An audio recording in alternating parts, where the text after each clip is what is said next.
Hi guys, so today I'm here to discuss the third sample paper with you, specifically the English section.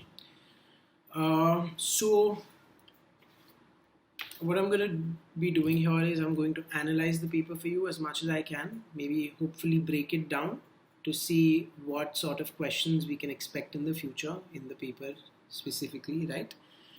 So before I delve into the specific paragraphs and go question by question, firstly I have 3 points that as an overview I want to look at. Firstly is difficulty, right? The difficulty of the paper I would say is ranges from easy to medium.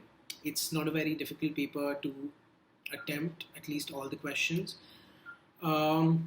I would say a good score in a competitive exam for this kind of an easy to medium section, English section, would be at least a 23 to 25. Anything below that, it needs work, right? In terms of ease of reading, the paragraphs are fairly easy to read, I would say. They don't have a lot of jargon. None of the paragraphs are have difficult structures. What perhaps might confuse you is at best the second paragraph. I would say the second paragraph uses certain words which we don't come across on a daily basis. So that might create problems to comprehend that paragraph. But apart from that, the rest of the 4 paragraphs I would say shouldn't be too much of a problem to understand properly. We'll come to the questions, but in terms of understanding the paragraphs, I think this is perhaps on the easier side, so the scores will be higher. Always remember that. If a paper is easier, the scores will be higher. So it has to be competitive, right? So you aren't looking at a score of 22 or as your average and being happy about that. If a paper is easier, we want higher scores, right? 25, 23, 25 is what we're looking at. Coming to the duration, I think this is where the paper became a little difficult in terms of how lengthy it is. They've given you on an average, say about between 300 to 400 words per paragraph, and there are 5 paragraphs, which is quite a lot of reading. On top of that, they've asked you questions where you need to keep referring back to the paragraph. They have some lines underlined in there which you have to give particular attention to for that question, which I think adds to that burden of, creates that burden of having to find, which increases your duration within which you attempt it, right? So that's the second thing. My third pointer I would like to bring out is looking at the question types. Now they're asking you, aside from the 6 question types that we did in class, right? We discussed those 6 types of questions that we encounter in English. I see, and I would like to add 2 more to that now that seeing the paper. First is they're asking you general grammar questions, right? So these grammar questions are very straightforward, right? Not difficult grammar questions as I can see from the sample paper, and have absolutely nothing to do with the comprehension. So they're as good as giving you a separate question on grammar, right? And the second category, which it's definitely something we've encountered before, but let's just add it as a category because we're being asked in this framework of comprehension and then questions related to the comprehension. The 8th category in that would be vocabulary, right? They pick out a word from the paragraph and they ask you its meaning. This is actually way easier than answering questions which simply just ask you what is the meaning of this, because at least you have some context, right? You have that usage of the word in a particular sentence. So that helps you understand and maybe attempt that answer even if you don't know the exact answer. Right. Now let's delve into the passages and the questions.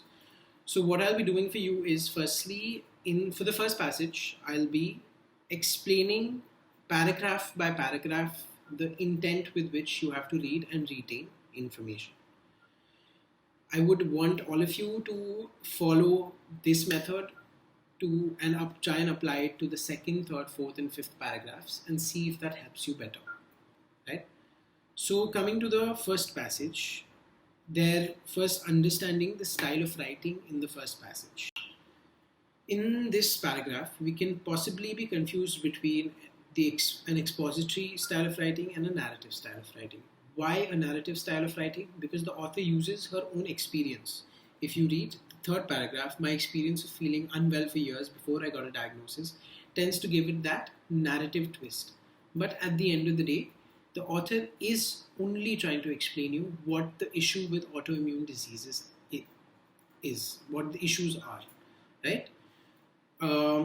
Another way of maybe sometimes a test that you can use to distinguish between expository and narrative is uh, is this kind of writing something that you could expect in a textbook or in a newspaper article? If yes, then it will most likely be an expository type of writing. We'll try and see what now the intent would be now that we know that this style of writing is expository.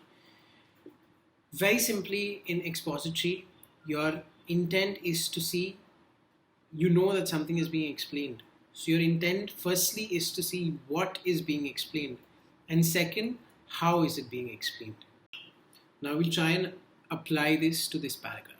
Now I want you to pause with before each explanation of each paragraph that I give you and see if this is what you finally conclude from that paragraph, or this is the main points of information that you retain from that paragraph.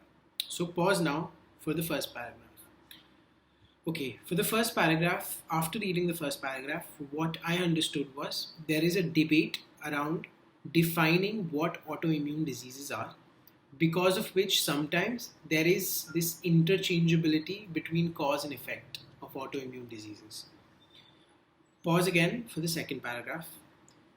Now, in the second paragraph, after I read the second paragraph, I saw two things. Firstly, that there is a rise in the number of autoimmune disease cases, and second, that there are two schools of thoughts which provide a reason for why there is an increase.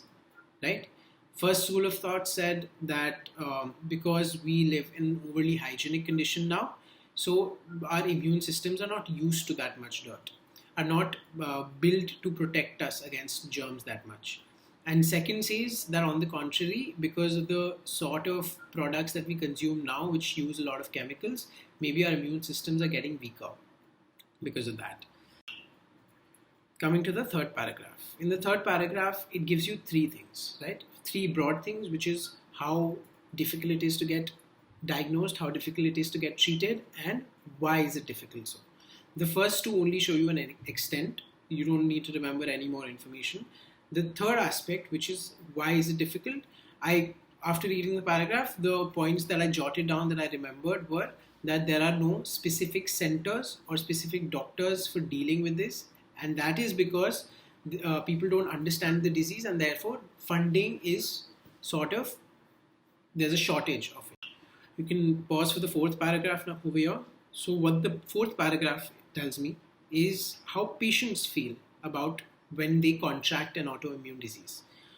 How does it affect them mentally, psychologically? And that's about it. So what I remember about it is that they feel lonely because not a lot of people understand what they're going through. And that's about it. So now we'll come to answering questions. Right. Now we'll come to analyzing the questions and see how to answer these questions. Coming to the first question about autoimmune diseases being medical frontiers. Now, for those of you who remembered what the answer is, good for you. But a lot of you would have to look at the paragraph again, find the word medical frontier and see what it means, right?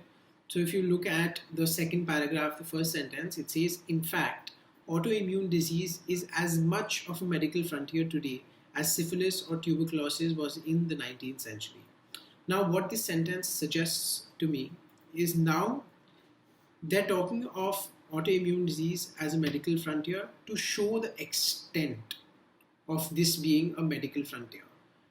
So what this means is that autoimmune disease as a medical frontier has already been spoken about earlier.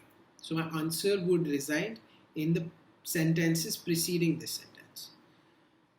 So now you read those preceding sentences and you try and figure out what the answer was.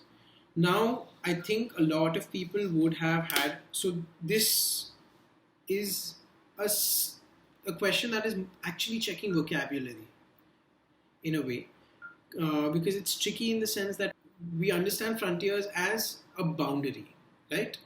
But frontiers has a bigger meaning, a wider meaning than that. Frontiers also mean demarcation of the extent of something, right? It just doesn't mean where something stops, but in a way shows you how big something is. So this is also this is the extended meaning of frontier, which is not very widely used, right? So the answer in this case, going by that definition, would be autoimmune disease lies at the extreme edge of understanding in the field of medicine, showing you the extent, right?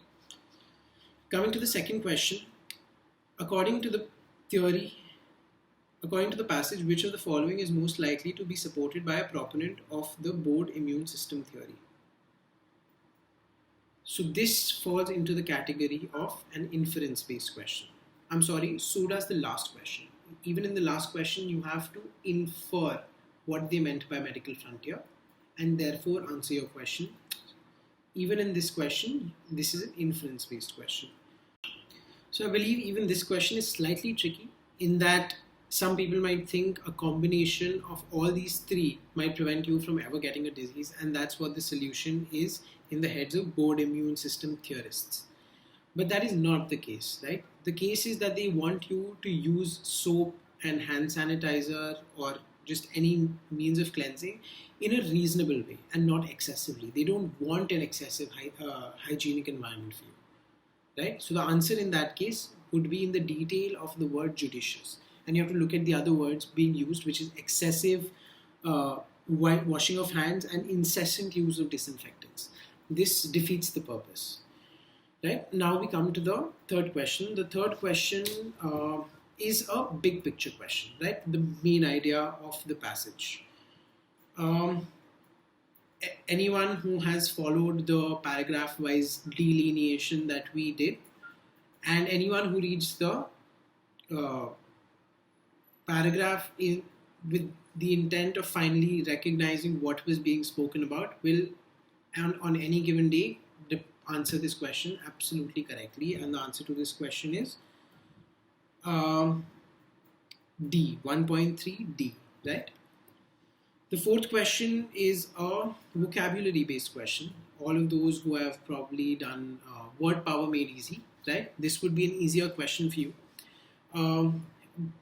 But even for me, so I knew the meanings of the words dermatologist, endocrinologist, immunologist, and neurologist. A rheumatologist was new for me, and that's why I also added it to my list of vocabulary that I keep. So this is something that all of you should practice as well, hopefully.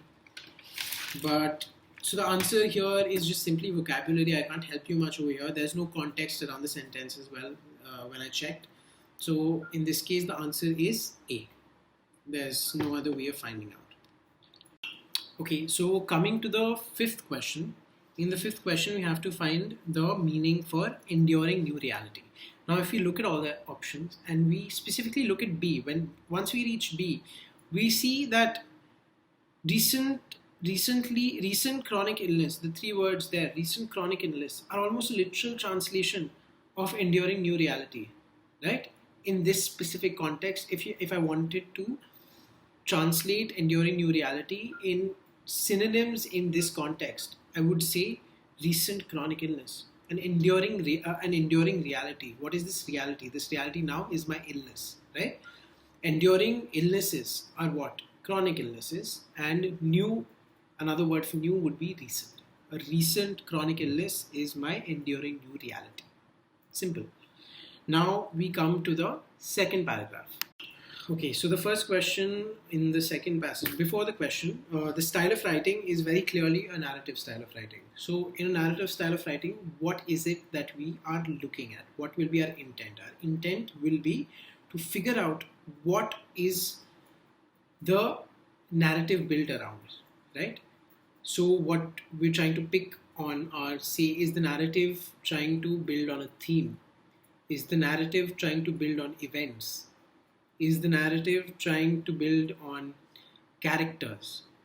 Or is the narrative trying to build on, say, a moral? Is the narrative trying to build on a setting? In this case, it has mostly been the setting, right? Setting plus slight chronology of events, because there's a check that the author is undertaking while he or she is writing this, and during that check, what all they see has been narrated. Now, if we come to the first question, the first question is a very straightforward vocabulary questions, but you can also get the answer through the context, right? In the context, a heap of sand is not something you will find in a place where snow is melting. Heaps of sand you cannot usually find there. A stream of water is not something where on top of which you will keep something, right? You cannot keep something on top of a stream of water. And D is just to confuse you with the word egg that has been used before. Yeah. A mound of rough stones is the answer. Even by inference, you can reach at this answer. Now, looking at the second question is something we did in the last class. Do you understand literary devices, right? Figures of speech in this case. Now we are given 4 options, of which I feel 3 are fairly common in their use, which is simile, irony, and personification.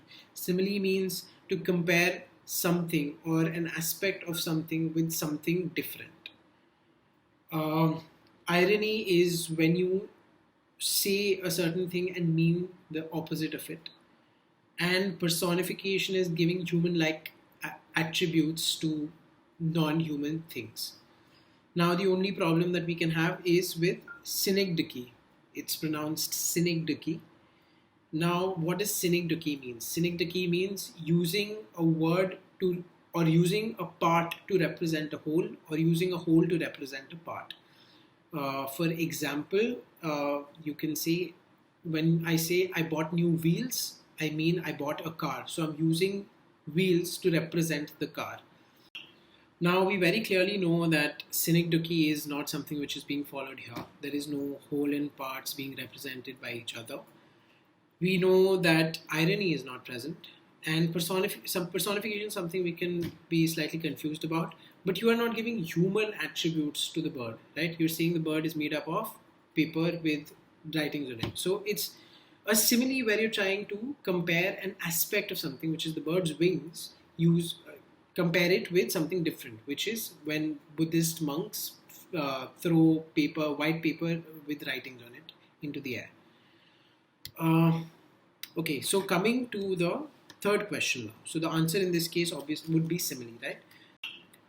Okay, coming to the third question. Our third question is from that new category of grammar, right? It's a very simple grammar question where if you read the sentence and you come across the word stretch, right? That stretch is a continuous word. Something will never be on a stretch. It'll be along a stretch, right? So, and on is not even an option. So I think it's fairly easy even looking at the options. So the answer for 2.3 would be B. Now we look at 2.4. 2.4 again is a grammar based question. It has absolutely nothing to do with the paragraph. If we look at that sentence once, which is, water of lake is a chalky blue in contrast to vivid indigo of Grandala that fits along its shore. Now you know you have to add the is a determiner, right? A determiner adjective, and it is used as an identifier, right? So over here we want to know what water we're talking about. So it's the water of the lake, right? It can't be the water of lake, right? You have to determine, you have to identify what lake you're talking about. So the water of the lake is chalky blue in contrast to the vivid indigo. You're talking about a specific color of a specific thing, right? In contrast to the vivid indigo of the Grandala.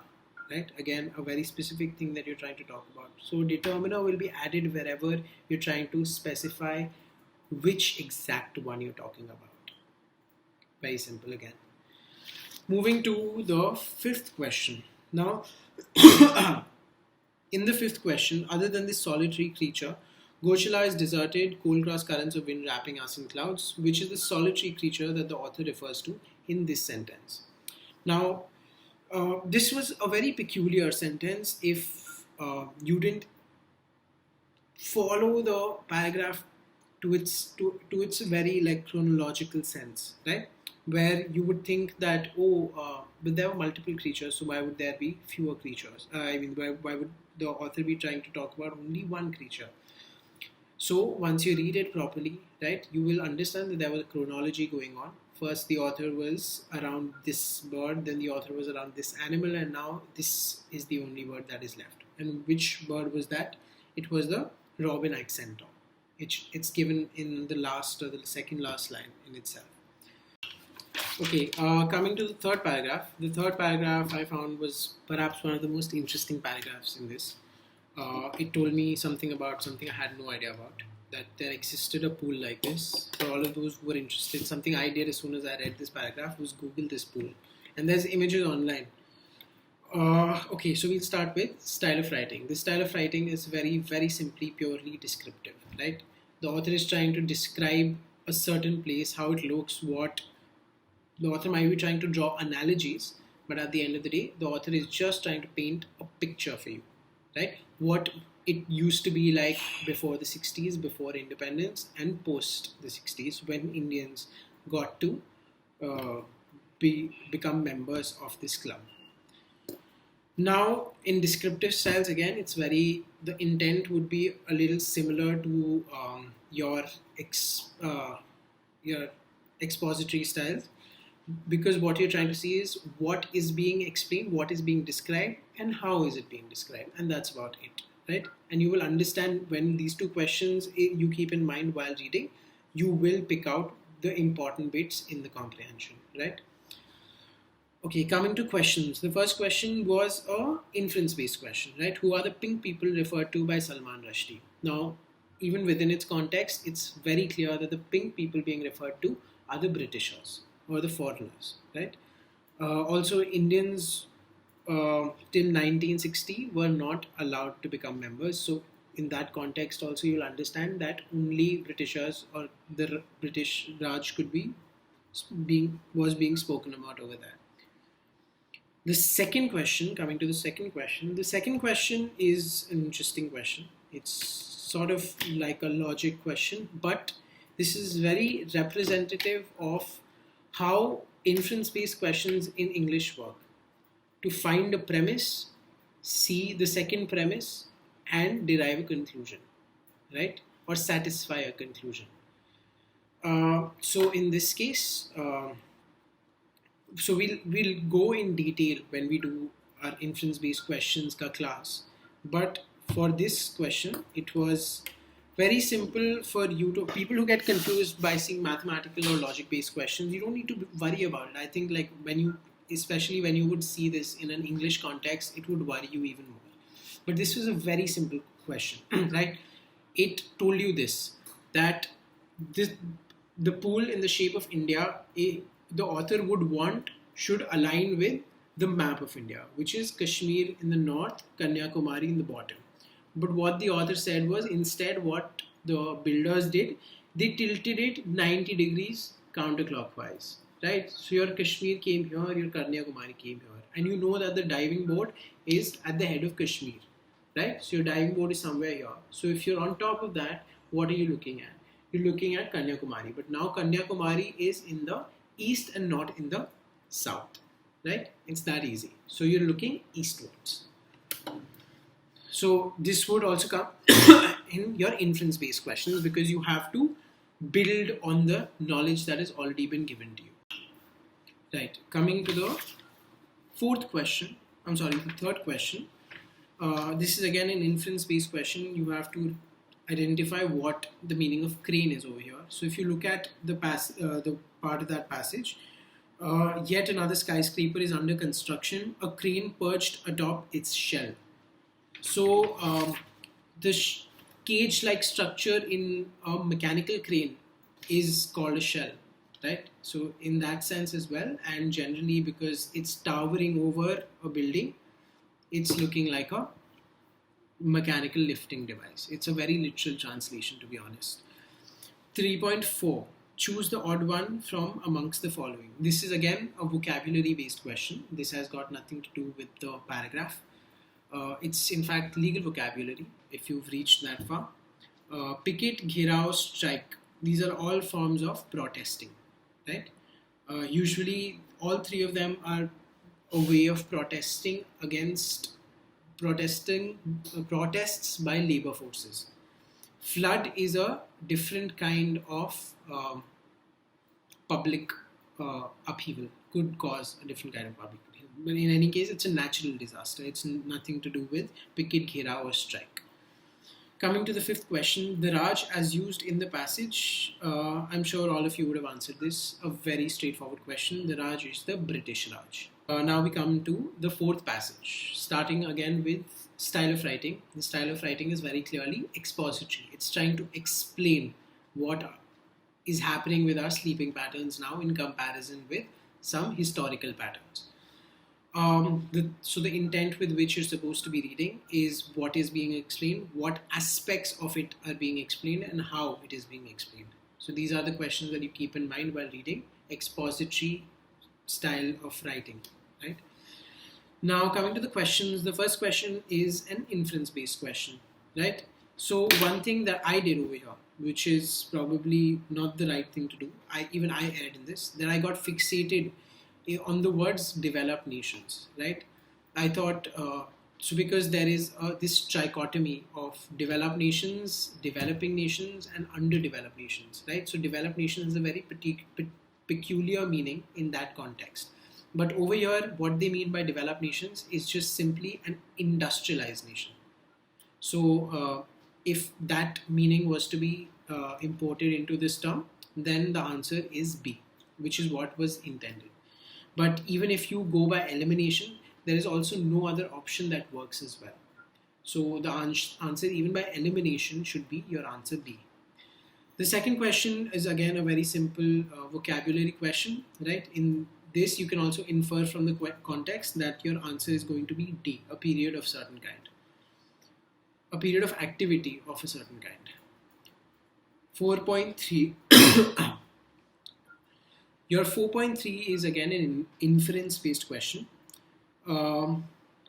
So I think it's a straightforward answer where you know that midnight is being shown as this reference point, and why it was named midnight, to show the deepest points in your sleep, and now it's not that anymore. So the answer is to demonstrate how it is no longer means the middle of the sleep cycle of people in developed nations.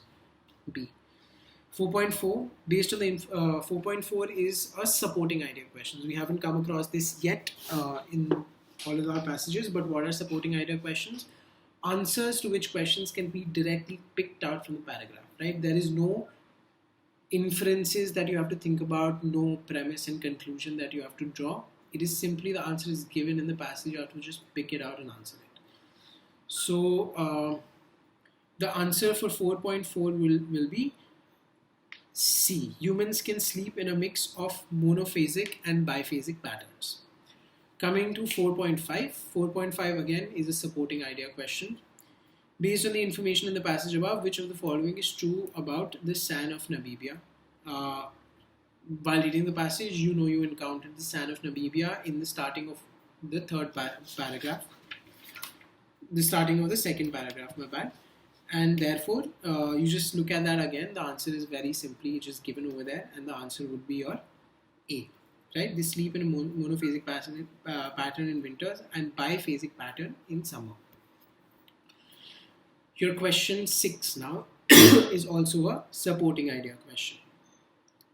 Now, your supporting idea question in this can be like the answer to this question can simply be picked out from the last sentence. Last two sentences, in fact, just direct picking out of those sentences.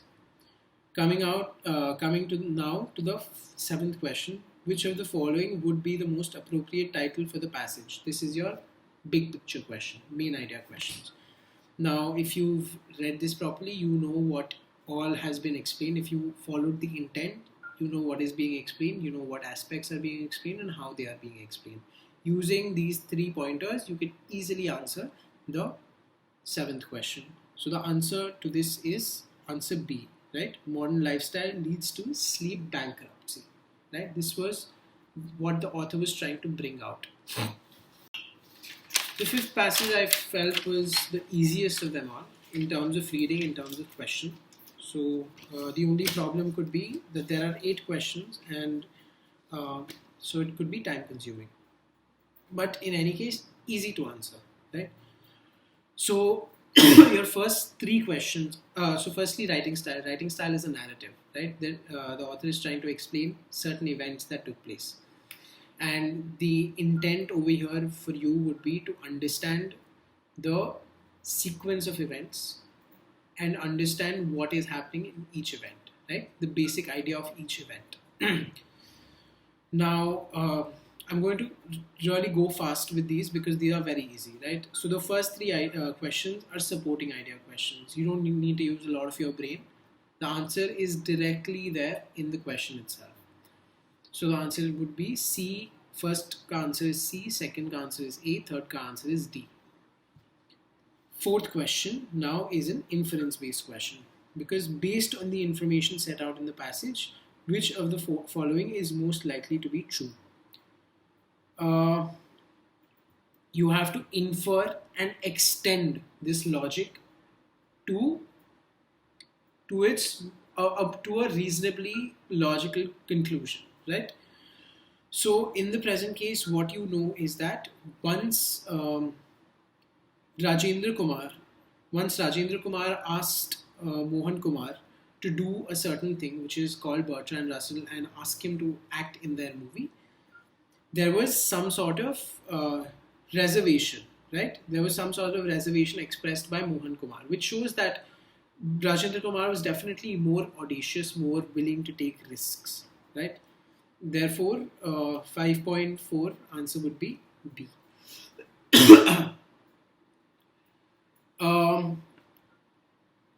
Fifth question would be a supporting idea question again. Your answer is directly given in the passage. Your sixth question is a vocabulary question. The meaning of the word advocate, right? Even from context you'll understand it, but otherwise an easy word in itself again, right? Advocate is to support, to profess a certain belief. Seventh question would be again your supporting idea question. The answer is straight away given in the passage. Question 8 is our new category, which is a grammar question, and we just simply have to change the tense, right? So by reading the sentence 1, I think it would be fairly easy to recognize that receiving should be received, because the sentence is in past tense, and this was the only continuous tense being used. Okay guys, so this is basically it, right? Again, I'll reiterate that this was not a very difficult paper to attempt. The paragraphs were fairly easy to understand, comprehend, and questions were fairly easy to answer. But again, with easy questions comes the burden of scoring high, right? Your margins become lesser, and therefore you really have to get as high a score as possible, because let's not forget this is a competitive exam. Secondly, now if any of you have doubts, I would encourage that all of you, because there's a lot of people who will be watching this hopefully, I encourage all of you to write down your doubts in maybe the comment section over here and discuss them amongst your peers, and something which is called peer review, right? But slightly different. See if you can get your doubts cleared through that. If not, then definitely come to me, right? If there's any additional questions you want to ask, if there's something you want me to elaborate on further, then email me, WhatsApp me. You have my numbers, you have my email ID.